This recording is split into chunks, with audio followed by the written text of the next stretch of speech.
Hello. Welcome to Crazy Games. We're back in Genshin Impact, and we're gonna wrap up this story. Follow the wind. Return to Guyun Stone Forest Arena. After some delay, it seems that not only is your opponent for the final round a no-show, but that the masterless vision has been suddenly stolen. Kazuha seems to have caught wind of a clue in the matter and formulates a plan to recover the vision. With your help, we've actually already done that, and we're on our way back to, I guess, finalize things. I've ended the last video, I feel like, at a good, I don't know, time length, but unfortunately, it seemed like I would cut off the end here, so I was afraid, like, if there was a lot of dialogue in this next area, I would drag that video on. So I started like a new video for this section, but now I'm like afraid there won't be enough dialogue to make this into like a fair length video. So let's see what happens. If anything, I can always just like rant about random things at the end just to fill time, or maybe just have a short video altogether. Whatever works. Hey Zuhan, what do you got for us? Wait, where's the Beidou? It seems like all the people have left. All the spectators. By when? What do you got for us? 確かな証拠もありますね。道理で行幸様はここの安全性を疑問視されていたわけです。たとえ北斗さんでも今回ばかりは罰を受けざるを得ないでしょう。Came out of what unscathed? This whole stolen vision fiasco? Hey Zuhan, where's Beidou? あれ、北斗はいないのか？まさか船に乗って帰ったのか？北斗姉様なら行幸さんに呼ばれていきました。Oh, cool. We get to see Ningguang as well. 今回の南十字舞踏会の規模が報告していたものより何倍も大きく、見て見ぬふりできなかったようです。北斗姉様はつまらない女だと愚痴をこぼしながらリーウェ港へと戻りました。姉君と行幸殿のいざこざはいつものことでござるな。ただ北斗姉様は優勝者の誕生を見られなかったことをとても残念がっていました。リーウェ港に戻られる前もずっとそのことについて話していましたよ。実は神の目を盗んだのはこの大英雄が本来決勝戦で戦う相手だったのでござる。勝算がないと悟り商品を盗むという邪念が生まれたようだ。しからばこの南十字舞踏会の結果もおのずと決まったも同然。Oh yeah, baby, we are the champion. Woohoo! そうだったのですか？ Oh yeah, you better believe it, baby. では規則にのっとり対戦相手は資格を失いましたので優勝者は大英雄様となります。イエーイ。こんな優勝の仕方、思ってもなかったな。いえいえ、私は名実伴った結果だと思います。今特別に用意した優勝杯をお渡ししますね。So, will we be able to travel to Inazuma now? So that I can get my Electro Traveler skills? そうであろうな。姉君は今いないが後で伝えておくでござる。姉君は決して約束を違えたりせぬからな。だが稲妻へと続く回路は厳しく雷雨が絶えず降り注ぐ。果てしなく続く嵐は雷電将軍が国を封鎖しようとする意志の表れであろ意志で天気まで変えられるのか？ What? リーユへのモラクスが元祖で古雲閣を作ったように雷電将軍もまた属性の七失星永遠の嵐を呼ぶことができる。驚くことではないでござるよ。とにかく市長聖号が稲妻に向けて出港するまでは時間がかかる。準備ができたらお主らに伝えよう。Okay, so that's whenever the preparations are made is when we'll actually get the story step that takes us to Inazuma. Oh, I'm super excited for that. この機に拙者もこの地を歩き回ってみたいでござる。リーユへの広大な大地に神の目を呼び覚ますきっかけがないかをきっとうまくいくさ。 Oh yeah. Oh 感謝 yeah. する。お互いの旅に意味を見出せることを願っているでござるよ。最後に一つ忠告を。無人の嵐の先に待ち受けているのはお主らにとって最も困難な旅やもしれぬ。Oops. Autumn winds, Scarlet Leaves. Quest complete. Yeah, this is what I was afraid of. That it would have been not that long after the ending of the last video. Oops. What did I get? The Crux Clash Meadow? What's that? Oh, it's this thing. A medal awarded by the organizers of the Crux Clash. It is proof that you are the undisputed champion of the world of this tournament. It is not so much the duel you experience that you will look back on. Rather, it is the story of a vision and the pursuit of ideals. Cool. Is Kazuha here? Oh, everyone's gone. Huh. So yeah, this story, I feel like, kind of on the pattern of stories lately. There's like a bit too much dialogue. And I feel like they attempted to make this story step shorter by skipping you to the semifinals right away. But still, it was kind of dragged out. Like, was there an immune that just popped up? Anyway, like we fought that first guy, and then there was a lot of dialogue, and then we fought that second guy, and then there was a bunch of stuff, and then we had to like move somewhere to talk to Kazuha and do a little bit of combat to show him how cool we are. And then we come back, and then there was a whole like ordeal about this vision thing being stolen. I guess the game's got a game, so it's got to give you something to fight, something to do, while in between all the exposition and all the storytelling and all the dialogue. But I feel like these story quests can probably be trimmed up quite a bit and still kind of hold the flavor. Like when we first arrived here, we needed to talk to the three guys.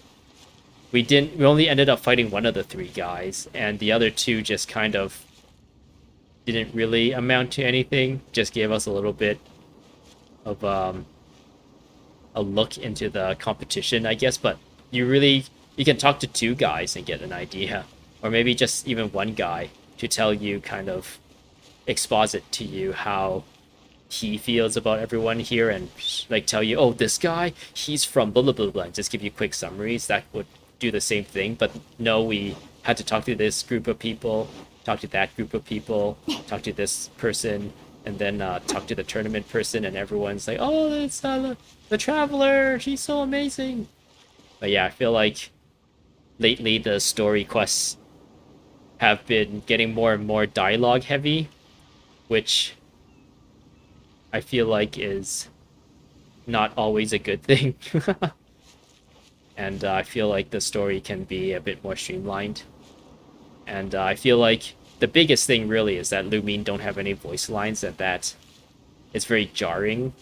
I guess the jarring is kind of my fault too, where as I got the dialogue in Japanese, but I got the subtitles and everything in English, and I speak English, and at the same time, Lumine doesn't talk at all, so all of that kind of like clashes, unfortunately.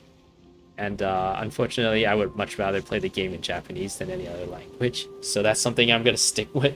So that's gonna be just like a quirk of my like story videos, which is, I don't know, just a personal preference, I guess.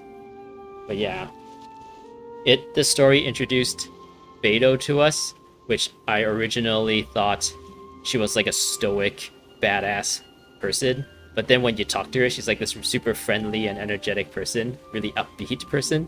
But I feel like that is like part of her character, where she can be like super friendly and more close, be like a close friend kind of thing, and be sociable when she's talking to like people she trusts or people she likes.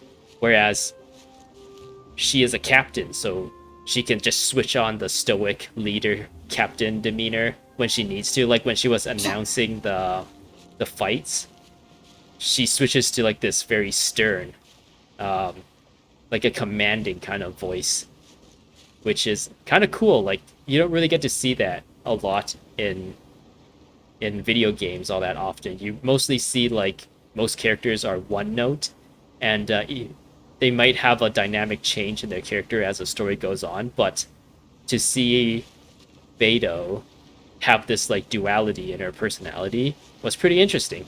It might not be something people catch right away, but fortunately enough, I was able to notice that, and I hope it was deliberate. I hope it isn't just me making things up to make the story fit my head canon a bit better, to make me like make the characters more interesting than they really are because of my own imagination. But I don't know. I guess these kind of things are open to interpretation, and that's the way I've interpreted it. Kazuha himself was, I guess, kind of stereotypical, like the stereotypical samurai character who says Degozaru all the time. But I don't know. Not a lot have been revealed about him. All we know is that he's a poet. He is a samurai. He escaped Inazuma's vision hunt decree, and he has this dead vision that he's trying to reactivate, which is all just like circumstances around him, but we don't know that much about him, like as a person, like personality wise. I guess he is kind of like honorable in a sense, and probably can fight pretty well as well. But yeah, he's still kind of mysterious to us with the little interaction that we had with him. I like his character design. I like his character kit, like the elemental skills and his elemental burst and everything. I guess we can go into, just to kind of make this video a little longer than it really needs to. But we can go into events. Go to the test run.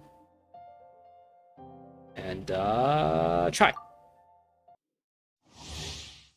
So I really like that he jumps up when he uses his elemental skill, and it changes his plunge to also do like elemental damage, and it also like sucks people in. So he's like a really good crowd control character. And from what I understand, a lot of his abilities scale off of elemental mastery. Is that how it works?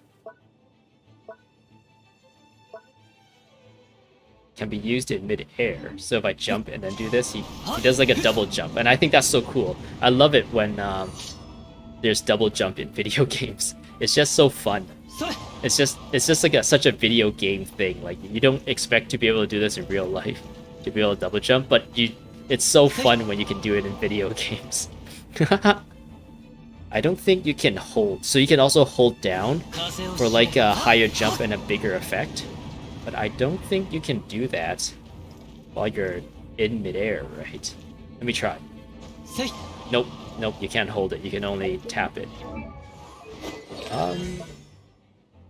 So what does he have that scales with elemental mastery?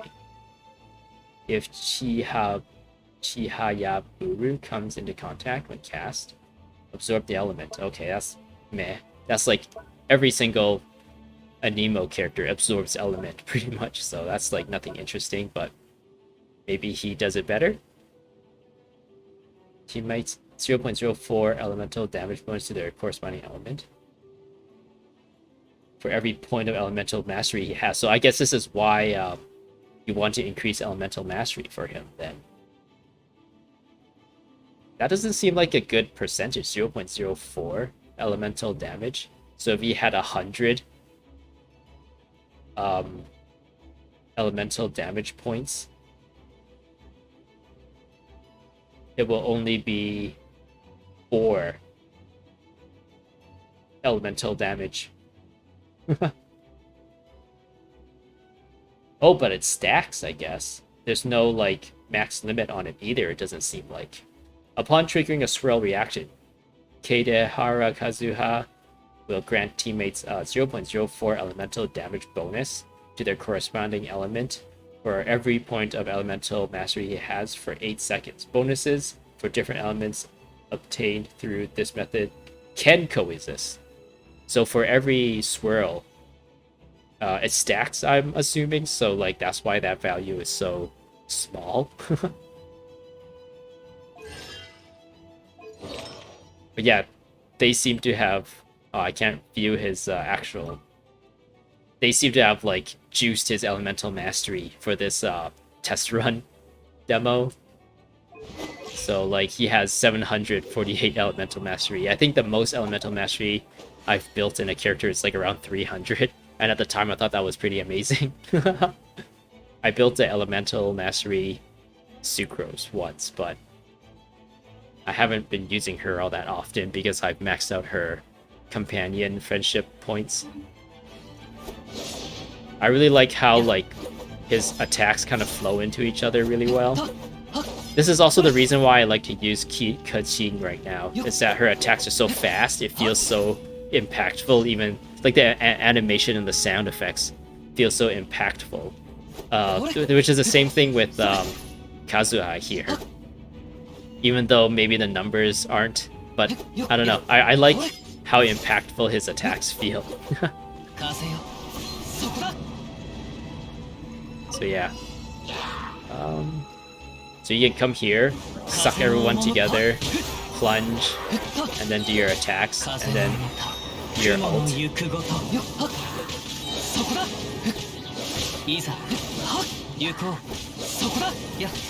has a pretty fast charge attack as well. And he doesn't fly backwards with his charge attack, like some other sword characters.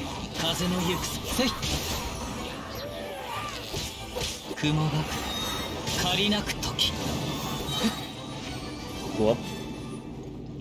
Yeah, he seems really fun to use.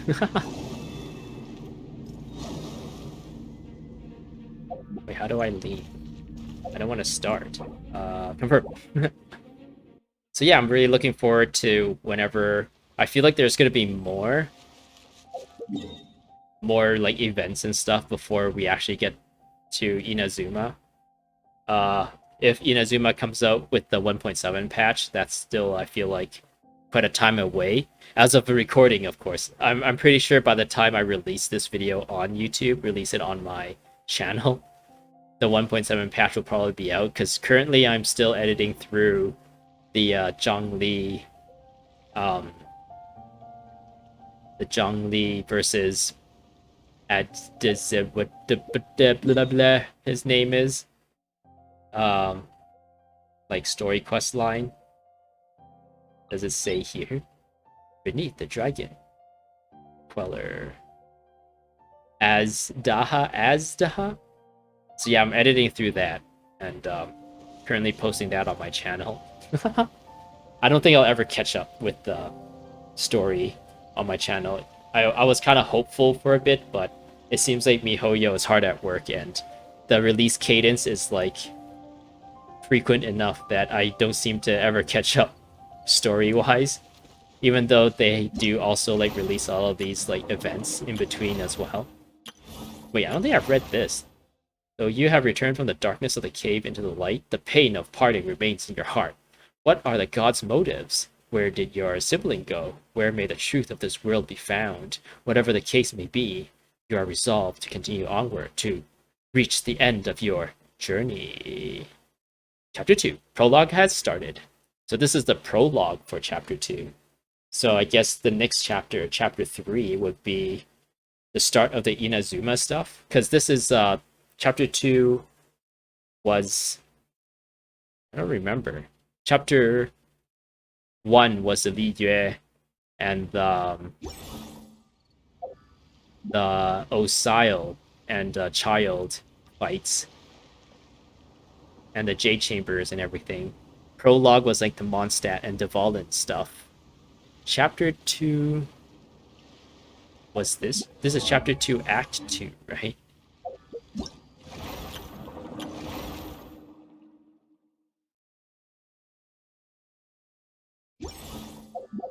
Can I see? Completed. Oh. Chapter 2 Prologue. Oh, it's a prologue, not a epilogue. I thought I read epilogue there. It's actually prologue. So this is actually like the beginning of the Inazuma stuff. And chapter 1 was all Liyue. And chapter 2, I guess, is Inazuma. And I guess there's this one in between, which was the We Will Be Reunited stuff with Dainsleif and the Abyss Herald, and seeing our brother work with the Abyss Mages and the Abyss Order, and we're all confused about that. And the whole Field Tiller prototype Rune Guard thing. And also the whole... There was another thing I thought of, and it was just on my mind, and I just lost it. What was it? It's Abyss Order. There was Dainsleif. There was... Oh, the whole Conraya, and Dainsleif being a Conrayan who was like cursed with immortality to watch his people like suffer. But yeah. So yeah, I'm still like pretty interested, even though I shit on the story a lot. And like in these games or in these playthrough videos. But I still really enjoy the gameplay. I still really enjoy the story. I actually like pretty interested to see where the story goes. And see how MiHoYo would improve on some of these things. And I'm really excited to see Inazuma. I guess I can't show it in the map. And going back to being able to explore again, explore and find like puzzles and chests and random little quests here and there, or like world quests here and there, to give a bit more lore of the area we're exploring, more like story quests, more events in those areas. I'm really excited for all that stuff, and whatever new features all that bring. Like, will it bring more teapot features? Will it bring more like gadgets and stuff? Super excited. I guess there's always going to be new characters, so there's always that to look forward to as well. And yeah, I'll still... I feel like I'm not at the point where I want to switch to a different game yet, but I do want to, like, do different games alongside with Genshin Impact whenever I find the time. Like, in the past, I was doing Guild Wars 2 and Halo stuff, and then Genshin Impact kind of, like, took over this channel. That was pretty much all I had time to do ever since I started, like, editing my videos, since I have to, like, record myself, do these videos, and then also edit it. Before I was just like posting the raw footage per video on, which I just need to play the game and then I get a video out of it. So I was able to do like the Guild Wars stuff and the Halo stuff pretty quickly. But then now that I'm editing, it's taking like kind of double the time, a bit more than double the time, to get one video ready.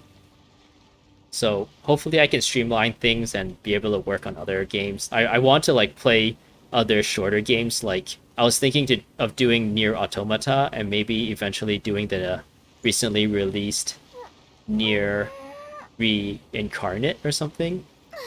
Because a lot of the combat in that game is like pretty close to the combat. Well, I guess it's more accurate to say some of the combat in this game has drawn inspiration from the Nier games. So I thought maybe I can like do a thing where I juxtapose this game and that game, and like make commentary that way. Make my like Genshin Impact the main game I do, and then cross-reference things whenever I play other games to Genshin Impact. And I thought like the Nier series would work really well, or maybe like the Ys series, like Lacrimosa of Dana, and the new one. I don't remember what it was called. It has like a vampire theme. They're like anime games. And I don't know, just play a bunch of different games that have a lot of like similar art styles or themes or something, and just like make my commentary comparing those kinds of games and their combat and their lore and everything. I think that would be fun. I would like to do... If I had the time to do it, I would love to do something like that. But yeah, I guess I've just been ranting for the last like 20 minutes. If you made it this far listening to me talk about random stuff, I'm very appreciative. I'm very thankful. And I hope you subscribe for more of my weirdness. My weird commentary, my weird personality, I guess. But yeah, I hope you see you in the next video. Thanks for watching. Goodbye.